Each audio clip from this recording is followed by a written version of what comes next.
Hello, welcome to this session entitled Non-Duality of Joy. So people have been debating the cause of joy and happiness for many, many years now. But it seems that many of these debates still remain unresolved. So let's begin by asking ourselves, what makes me happy? Let's try and recount any 3 instances when we were really happy.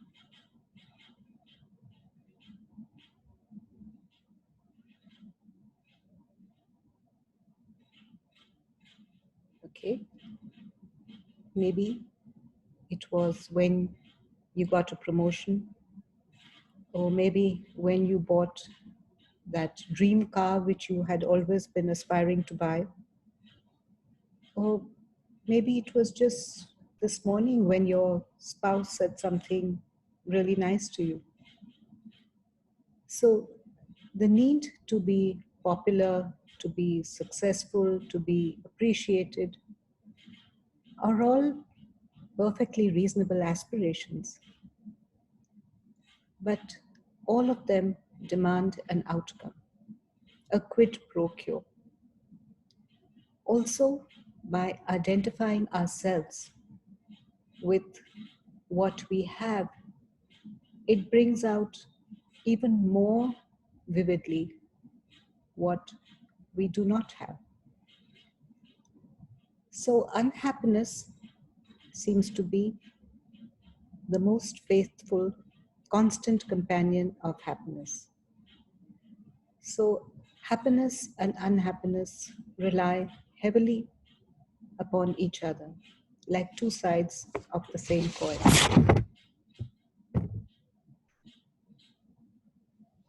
Beyond this perceived duality of happiness and unhappiness is joy. So you can transcend altogether this feeling of duality of happiness and unhappiness by going beyond their relativity to one another, by being in the state of joy. Is that possible? So on the screen, we see this poem by William Blake entitled Infant Joy.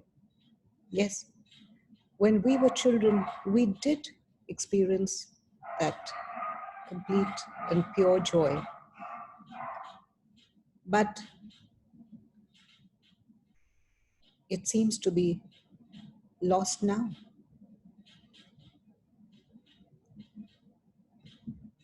Coming back to the analogy of the coin, when we flip a coin, there are not 2, but 3 outcomes.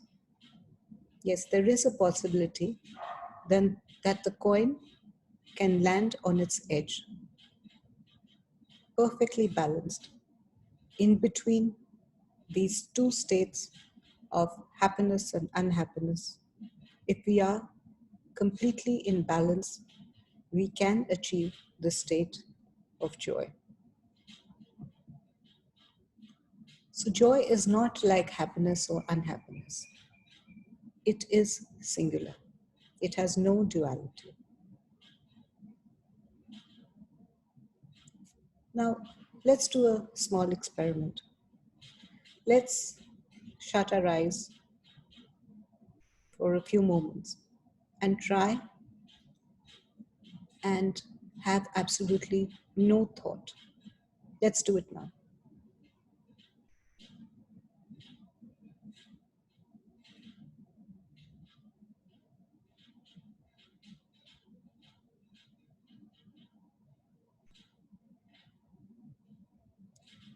Okay, we can open our eyes now. So, I'm pretty sure that most of you would have been bombarded by thoughts pertaining to either the past or the future. So let's understand the thought process, what happens and why these thoughts arise. So thoughts arise in waves. One thought arises, it subsides, another thought arises. So it is not possible for us voluntarily to stop this constant wave of thoughts. When there is a thought about a feel-good factor, we feel happy. When there is a thought about something that conflicted with our thinking, we feel unhappy. So we are constantly jumping on the cusp of these two thoughts. There is a gap, however, between two thoughts, which in Sanskrit is called as vilamb. So when there is no thought, we are completely reactionless. We are a witness. And this state is called as the state of thoughtless awareness, where although we have no thought, we are completely aware of our surroundings and what is happening within us. But we have no reaction. And this is the state of joy. Now, is it possible to experience it? Yes. We can not only experience the state of thoughtless awareness, but we can also sustain it throughout our lives. Now, at the base of our spine, there is a bone which is known as the sacrum bone.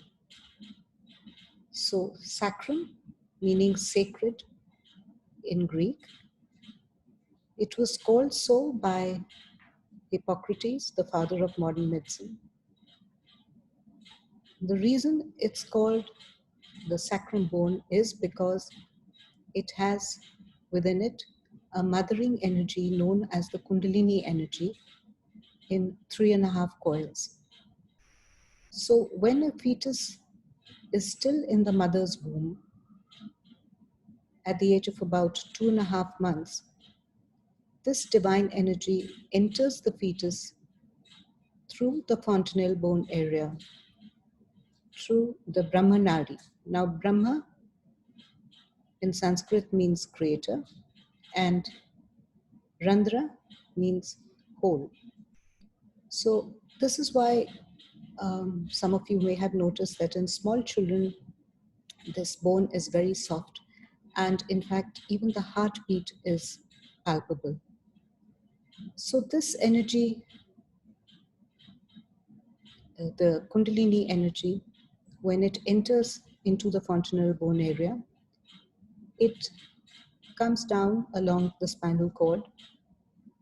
It nourishes all the nerve plexi in the human body, and it settles down at the base of the spine in 3.5 coils. So in a child, this energy is freely flowing. And so the connection with this divine power is maintained at all times. And that is why the child has this feeling of joy. Now, how does this feeling of joy and the state of joy actually get lost? So as the child grows up, the child develops its own identity.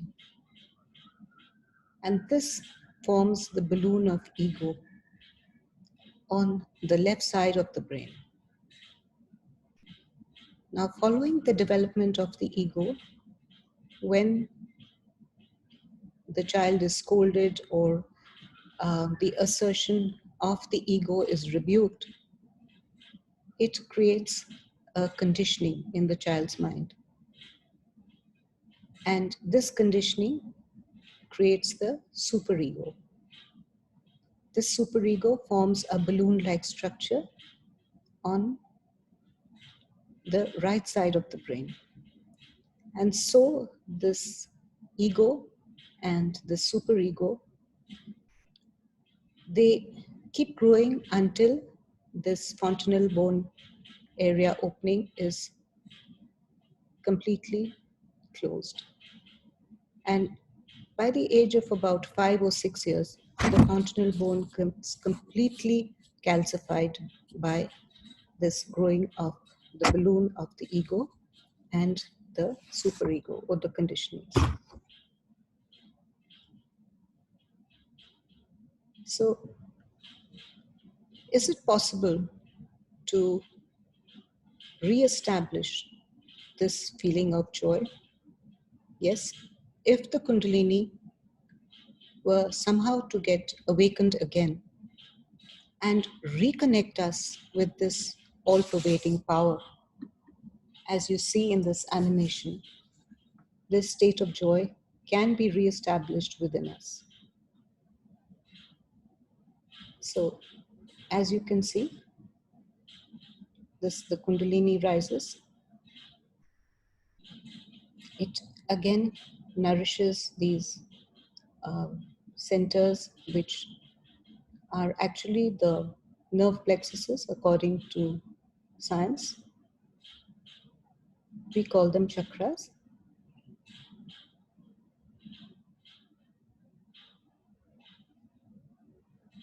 And then it comes out from the top of the head.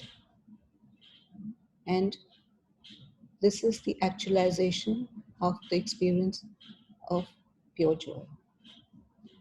We call it self-realization. Now, through the process of Sahaja Yoga meditation, this Kundalini awakening has been experienced by hundreds of thousands of people in more than 120 countries. So Sahaja Yoga is always taught free of charge.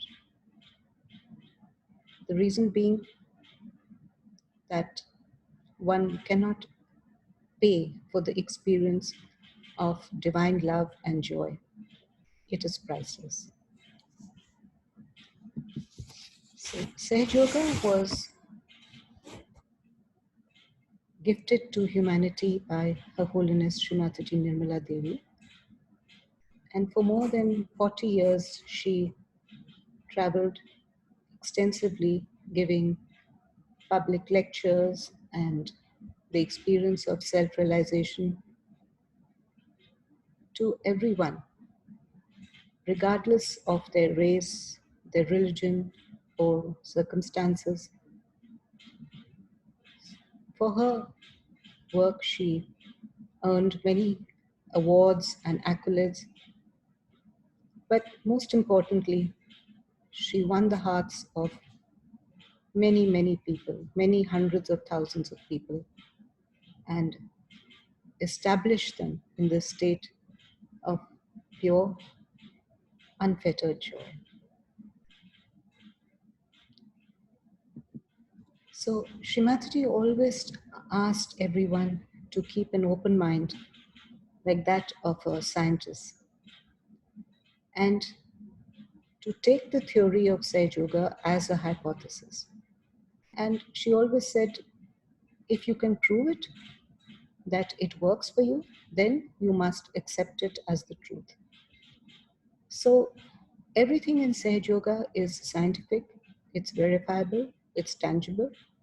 She always said that blind faith has absolutely no place in Sahaja Yoga.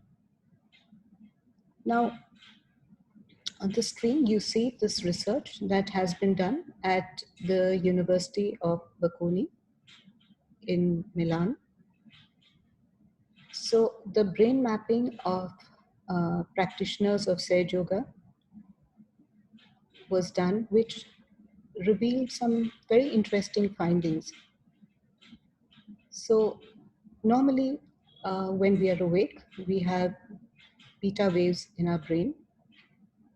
But when the brain mapping of these practitioners of Sahaja Yoga was done, it was found that they had alpha waves, which we normally have only when we sleep, and theta waves as well, which we only have in deep sleep. Also, it was found that the neurotransmitter dopamine, which in the brain, which normally is there only when we feel happy, and when we feel unhappy, dopamine is not there in the brain. It's called as the happy hormone. When people practice Sahaja Yoga meditation, dopamine is nearly about 65% more than normal. And this is why this experience of joy is there in people who practice meditation. So, can we experience it now? Yes, most certainly we can. So, I request all of you to just take off your shoes if you have them on. You can sit on the chair or on the ground. Just place your hands on your lap and let's get this experience of self-realization. And the only thing that we have to do is to desire it, because this Kundalini energy works on our pure desire.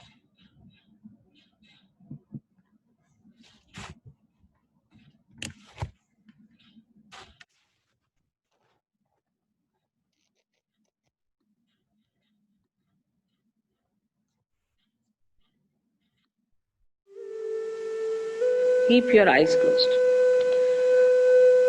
First of all, please put your right hand on your heart. All the time the left hand is towards me.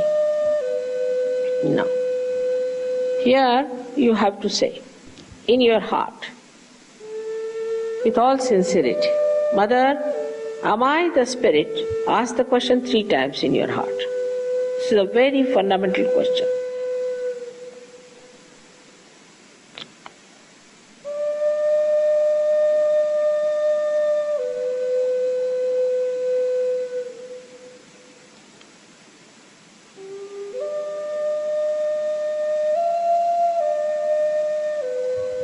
Now bring the right hand on to the left hand side of your stomach, in the upper part. Here press it. Now this is the center of your mastery, your guidance, your Guru Tattva as they say. So ask a question, Mother, am I my own master? This is a question to be asked 3 times. Mother, am I my own master?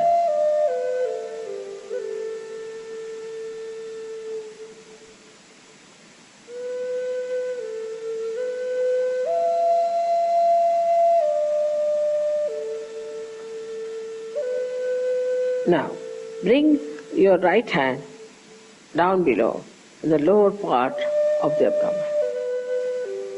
Now, this is the center from which all the divine work is done. All the pure work is done. So to ask 6 times, because this center has got 6 petals. Mother, please give me pure knowledge. 6 times you just ask. As a result of this asking, the Kundalini starts getting awakened.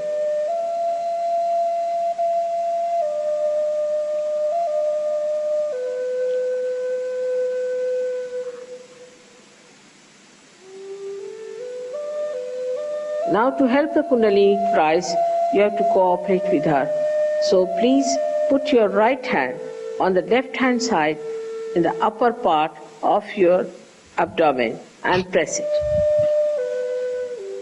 on the stomach. Now here you have to say with full confidence to help the Kundalini to rise, Mother, I am my own master. This you have to say 10 times. These are the 10 commandments which you have to say. That, Mother, I am my own master.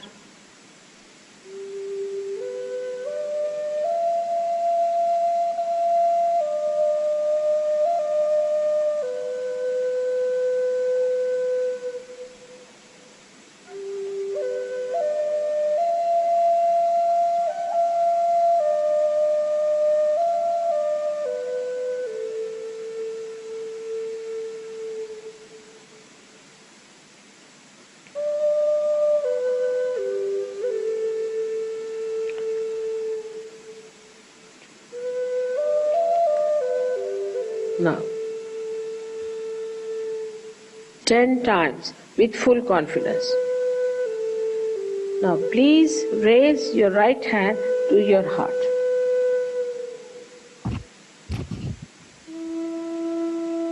Now, here you have to say, again with full confidence, Mother, I am the Spirit. This is the truth. You are the Spirit. But you have to say with full confidence, Mother, I am the Spirit. This you have to say 12 times.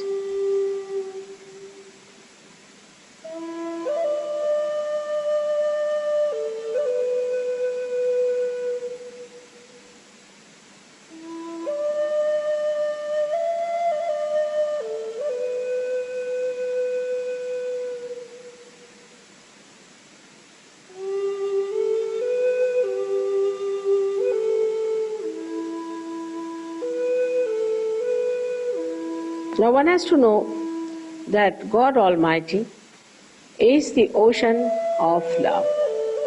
But above all, He is the ocean of forgiveness. So He forgives. Whatever wrong you do, He forgives.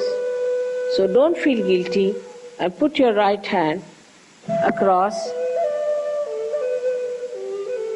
On the left hand side, in the corner which is made by your neck and your shoulder. Now here you have to say, again with full confidence, 16 times, Mother, I am not guilty. Please say it. Mother, I am not guilty. 16 times. I am not guilty at all. Please say it.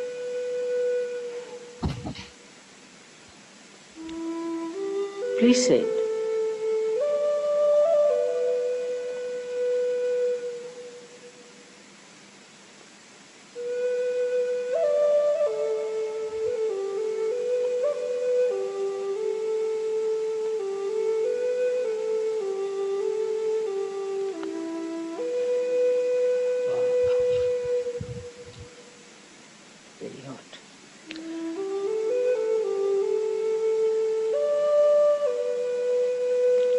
Now raise your hand across on your forehead. And it's a very important center. Here you have to say from your heart, Mother, I forgive everyone. Please say it from your heart. How many times is not the point. Mother, I forgive everyone. Now some would say that it's very difficult to forgive. But it's a myth that we do not forgive or we forgive. We do not do anything in both the cases. But if we don't forgive, then we play into wrong hands. So please say from your heart, Mother, I forgive everyone.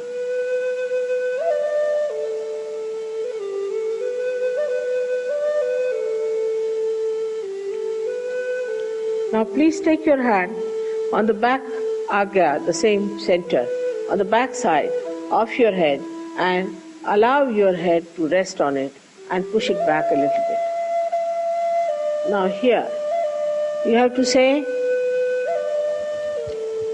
for your satisfaction, because you always feel guilty, that, O Divine, if I have done anything wrong, please forgive me.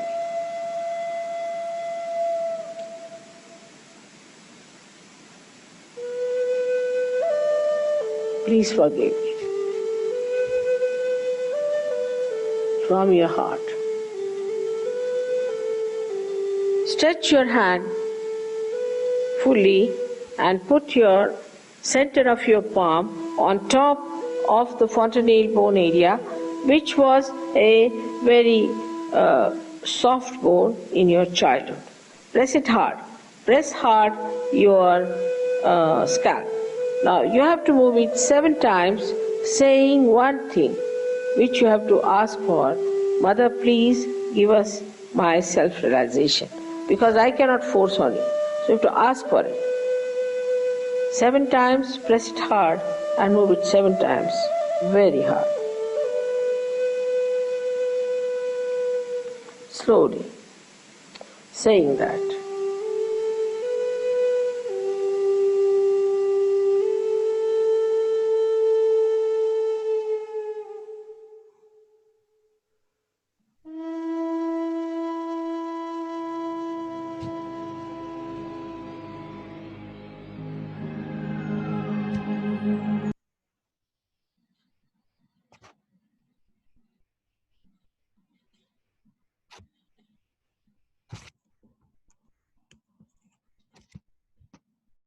So I hope all of you felt this experience of this self-realization within you. It could have manifested as a cool or warm breeze on the top of your head or on your hands. So this first step of self-realization is to understand what it is, we can give the analogy of a mobile phone that has a SIM card. So now the SIM card, until it is not activated, we cannot connect to the network of the service provider. So, but once the SIM card has been activated, all we have to do is switch it on and the rest just happens. So this process of self-realization is like the activation of the SIM card within us, of the Kundalini. Now this Kundalini has been activated and our connection with this all-pervading power has been established. But to maintain it, just as we have to charge our mobile phone every morning and evening, it is advisable to meditate for just about 5-10 minutes in the morning and 5-10 minutes in the evening.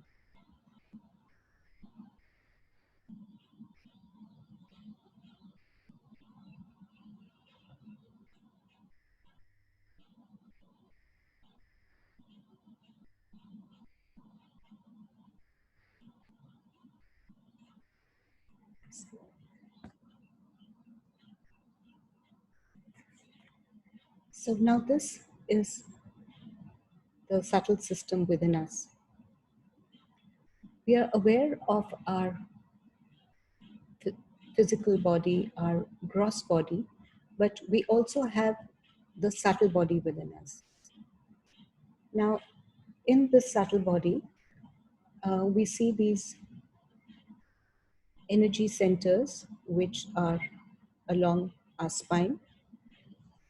Actually, in the video of self-realization, when we followed it and we placed our hands, we did it on these energy centers. These are nerve plexi according to medical science, and we call them as chakras. So the first chakra, which is at the base of the spine, is the Muladhara chakra. So this chakra manifests in us as innocence, and it corresponds to the pelvic plexus. Then the second chakra, which has number 2 written against it, that is the Swadhisthana chakra, and this gives us the sense of creativity. third is the Nabhi chakra, which corresponds to the solar plexus. And this chakra gives us a sense of satisfaction and of peace. The fourth chakra, the Anahat chakra, corresponds to the cardiac plexus. And this chakra gives us a sense of security. Then we move to the next chakra, the Vishuddhi chakra, which is at the level of the throat. And this chakra corresponds to the cervical plexus. And this chakra gives us this feeling of oneness with everyone else. It also gives us diplomacy. The Agya chakra corresponds to the optic chiasm, and this chakra gives us the power of forgiveness. The last chakra, the Sahasrara, is at the limbic area, and this chakra, when it is enlightened by the Kundalini, gives us the feeling, the state of pure joy. So on this chart, one can also see 3 lines or 3 channels. So on the right side of the screen is our left sympathetic channel, which is called as the Ida Nadi. And if this channel is weak, it leaves us prone to emotional extremism. You know, one moment we are very happy, another moment we are very sad, and we tend to be overindulgent, we wallow in self-pity, and eventually there is a complete breakdown, and it can manifest in diseases like epilepsy, lunacy. Viral attacks also come from the weakness of this left channel. So the right channel, which is on the left side of your screen, is the channel by which we think and we act. And also we use this channel when we plan, we work. And when the demand for energy in this channel is too much, we become very dry and aggressive, and we can be prone to diseases such as asthma and diabetes. Heart attacks also come because of the weakness in the right channel. Now, the central channel is the Sushumna Nadi, and this is the channel of our evolution. So, meditation in thoughtless awareness is the key to the development of a strong Sushumna Nadi. With the attention on our Sushumna Nadi, which is the channel of the eternal present, we are always in the now, in the state of constant joy. So these simple techniques will help you clear and balance the channels in your subtle system so that you can meditate deeply and clear yourself of any imbalances in your subtle system. So to meditate, it's advisable to meditate before a photograph of Srimati Nirmala Devi. The reason being that this energy is most awakened within her. Again, one could experiment. You could try and meditate without the photograph, but you will notice that you will probably not feel the rising of the Kundalini and this connection with the all-pervading power. So on your screen, you see, the benefits of Sahaja Yoga meditation. They are tremendous. We have just encapsulated a few of them. Now, how does one meditate every day? You can just sit with your palms open on your lap before a photograph or Shrimatiji's. Just take a few breaths and allow your attention to rise above your mental activity. Just sit silently in meditation for maybe 5 to 10 minutes and observe the feeling in your hands, what you feel on your palms, and at the top of your head. Now, when we observe the feelings on our palms, if one hand feels heavier or warmer than the other, it means that the channel on that side of the body is weak. So, for example, when the left channel is blocked, we feel sad, exhausted, we can feel overly emotional or depressed. So, in that case, we use the magnetic power of the earth to cleanse it. So, we, in that case, put our left hand on our lap and the right hand on the ground if we are sitting on the ground, or towards the ground, as you can see in the image, if we are sitting on a chair. And similarly, when the right channel is overactive, or we feel stressed or overworked, we can cleanse it by placing our right hand on our lap and our left hand towards the sky, bent at the elbow and palm facing backwards. So we could do this every day.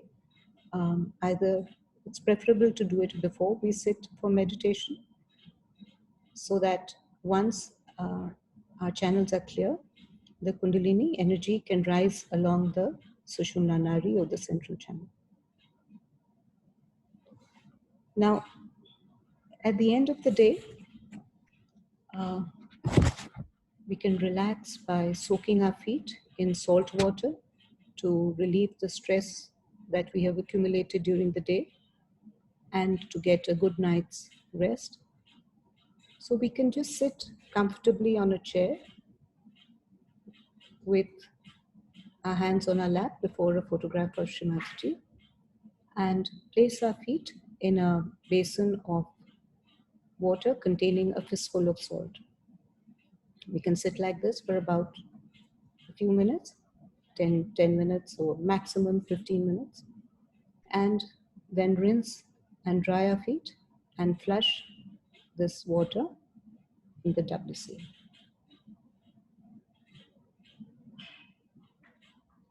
So these were very simple techniques which, when followed for just about maybe 10 minutes morning and evening, can establish us in this state of joy. So to know more about Sahaja Yoga meditation, you can log on to any one of these websites. SahajaYoga.co.in has a lot of resources and online classes as well that one can follow. Freemeditation.com is another website. We Meditate is primarily for young people. We can also call on the toll-free number, which you see on your screen. At this point, you could even take maybe a photograph of the screen so that these websites and the toll-free number is with you. Again, I would like to reiterate that Sahaja Yoga meditation is always taught free of charge all over the world. Okay. And I hope that in today's session you were able to touch that joy within you, and I hope that you will grow into it and feel that joy within you every day, every moment. Thank you.